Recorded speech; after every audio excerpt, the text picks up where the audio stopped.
The National Schism was a series of disagreements between King Constantine I and Prime Minister Eleftherios Venizelos regarding the foreign policy of Greece in the period of 1910 to 1922, of which the tipping point was whether Greece should enter World War I. Venizelos was in support of the Allies and wanted Greece to join the war on the side, while the pro-German king wanted Greece to remain neutral, which would favor the plans of the Central Powers. The disagreement had wider implications, since it would also affect the character and role of the king in the state. The dismissal of Venizelos by the king resulted in a deep personal rift between the two, and in subsequent events the followers divided into two radically opposed political camps affecting the wider Greek society, with the contrary actions of Venizelos permitting the landing of Allied forces in Thessaloniki and the unconditional surrender of a military fort in Macedonia to German-Bulgarian forces by the king. The disagreements of the two men started to take the form of civil war. In August 1916, followers of Venizelos set up a provisional state in northern Greece with Entente support, with the aim of reclaiming the lost regions in Macedonia, effectively splitting Greece into two entities.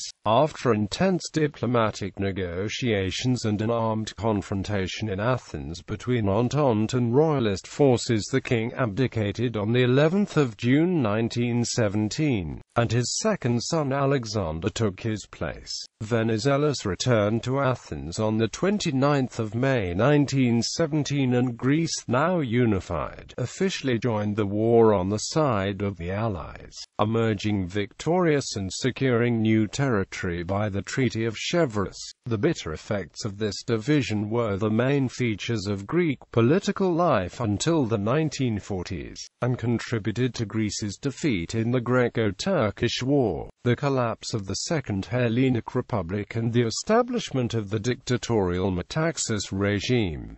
Source of the conflict. The main cause of the conflict was the dispute between Venizelos and King Constantine over power in Greece, in which the development of true representation had been slow since the creation of the state, up till the 1870s, and the king's acceptance of the principle that the leader of the majority party in parliament should be given the mandate to form a government. The formation of political groupings around a leader who could govern if this pleased the king meant that the supposedly parliamentary government was actually at the monarch's discretion.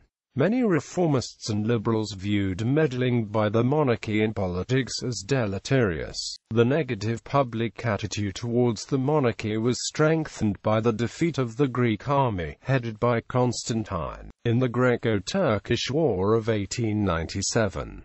Many of these hopes for reform were also shared by young officers in the Hellenic army, who felt humiliated by the defeat, and who were influenced by republicanism. A military league was formed, and on the 15th of August 1909, they issued a pronunciamento at the Gaudi barracks in Athens. The movement, which demanded reforms in government and military affairs, was widely supported by the public. King George was forced to give in to the military's demands. He appointed Kyriakoulis Mavromichalis as prime minister and accepted the dismissal of the princes from the military. However, it soon became apparent that the leadership of the League was not able to govern the country, and they looked for an experienced political leader, who would also preferably be anti-monarchist and not tainted by the old partyism of the old system. The officers found such a man in the person of Eleftherios Venizelos, a prominent Cretan politician whose clashes with Prince George, the island's regent, seemed to confirm his anti-monarchist and republican credentials. With Venizelos' arrival, the League was sidelined, and the energetic and relatively young politician soon dominated Greek political life. His government carried out a large number of overdue reforms, including the creation of a revised constitution. However, he also established a close relationship with the king, resisted calls to transform the Revisionary Assembly into a constitutional one, and even reinstated the princes in the positions in the army, with Crown Prince Constantine as its Inspector General. Balkan Wars. With the outbreak of the Balkan Wars, Constantine was immediately appointed again as Commander-in-Chief, and the successes of the army in the field, especially in the Second Balkan War against the Bulgarians, helped many forget his record in 1897. Constantine, now king, was being hailed as laurel-crowned and Bulgar slayer. It was, however, during this war that the first tension between Constantine and Venizelos surfaced, in a dispute over the army's course following the victory at Sarantaporo. Constantine wanted to march due north towards Monastir, while Venizelos was anxious that the army should turn east, towards the strategically important city and harbour of Thessaloniki. The anxiety of Venizelos was doubled by the fact that the Bulgarians had also set their eyes on the city, the most important in Macedonia, and were sending their own troops towards it. Eventually Venizelos prevailed, and the Greeks captured the city only a few hours before the arrival of the Bulgarians. This episode was not publicized at the time, and in the aftermath of the wars, the two men, king and prime minister, both wildly popular, were seen as making up a formidable partnership at the helm of the Greek state.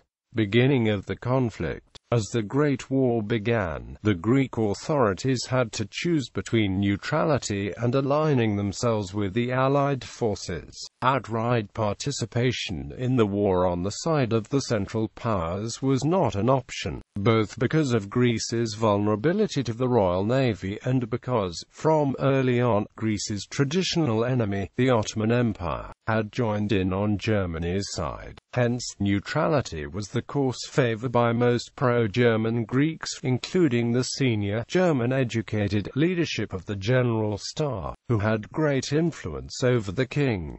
King Constantine's German affiliations were exaggerated in the Entente's propaganda during the war. It is true that Queen Sophia was the sister of the German Kaiser, Wilhelm II, and Constantine himself had been educated in Germany and admired German culture. On the other hand, he was descended on his father's side from the Glucksburgs of Denmark and on his mother's side from the Romanovs of Russia, spoke perfect English, was a frequent visitor to England and had relatives there. Greece had an ongoing mutual defense pact with Serbia, a member of the Allied forces, who were asking for support after they were invaded by Austria-Hungary. However, Constantine believed it was in the greater interests of Greece to remain neutral. His considerable military experience and knowledge made him especially conscious of the threat to Greece from Bulgaria's powerful military in the event that the Hellenic army was engaged in a war with Austria-Hungary. The Prime Minister, Venizelos, was strongly in favor of joining the Entente, as he believed that Greece would gain new lands and fulfill the Megla idea. In January 1915, in an attempt to convince the Greeks to side with them, Britain offered Greece post-war concessions in Asia Minor. Venizelos felt this was very much in Greece's interests and attempted to force a bill through the Greek parliament to join the Allies.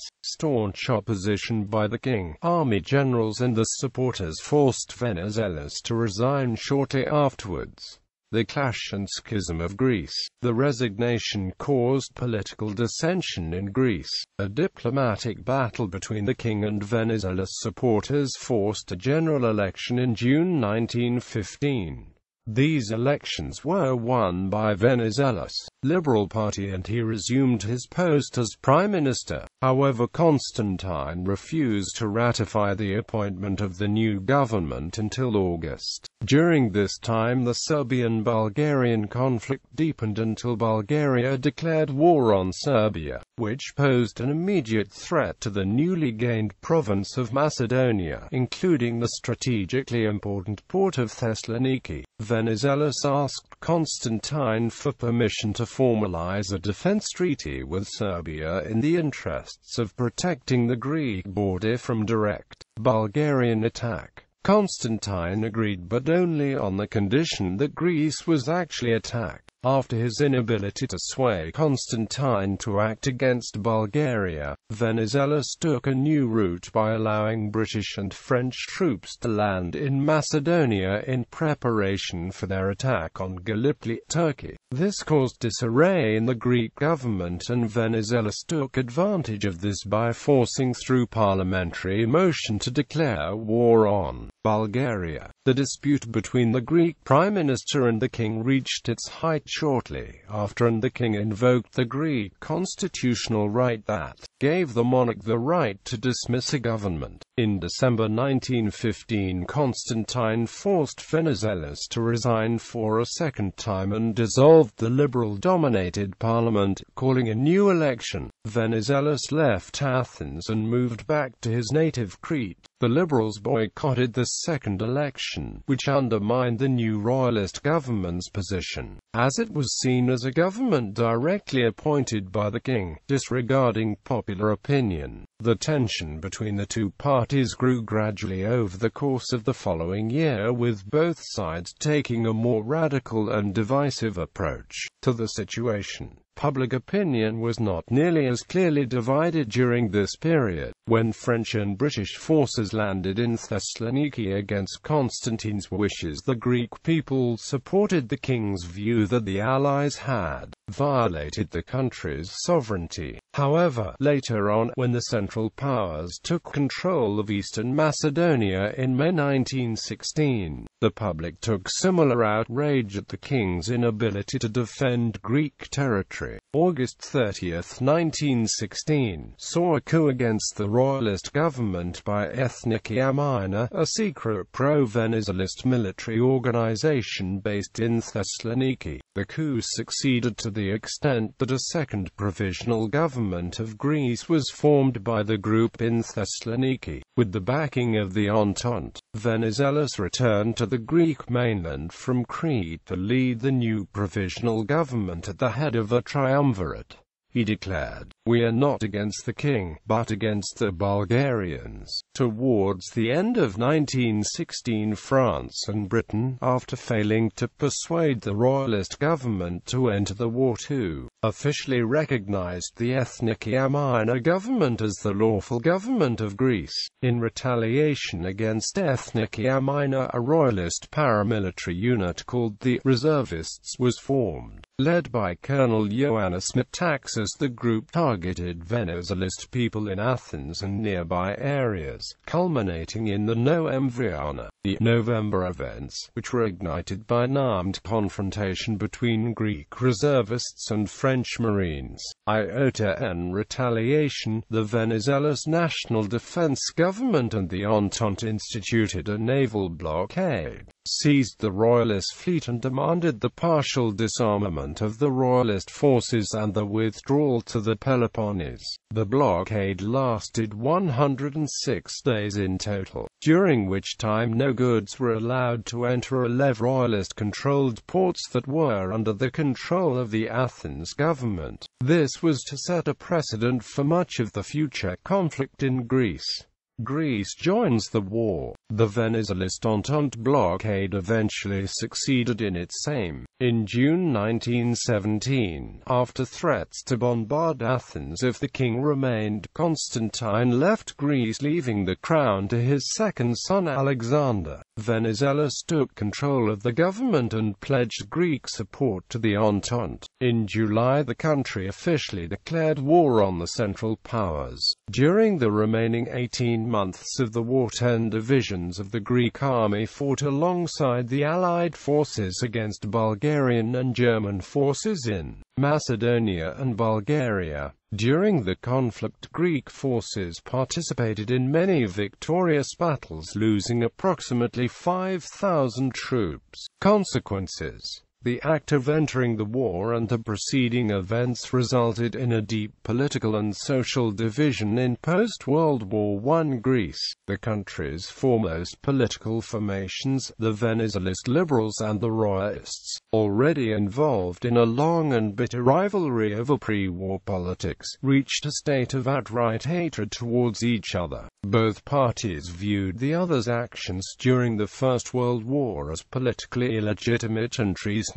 This enmity inevitably spread throughout Greek society, creating a deep rift that contributed decisively to the Asia Minor disaster and resulted in continued political and military unrest in the interwar years during the troubled Second Hellenic Republic. The National Schism was also one of the principal causes that led to the collapse of the Republic and the institution of the dictatorial 4th of August regime in 1936. The division between royalists and Venizelists even came to the United States and elsewhere, with the Greek immigrants of that generation, immigrants favoring the two political camps, would settle in nearby but carefully separated communities in American cities, often centered on competing Greek Orthodox parishes. In some cases, the animosity and mistrust between such parishes has survived into the 21st century, long after the original political disagreement was forgotten.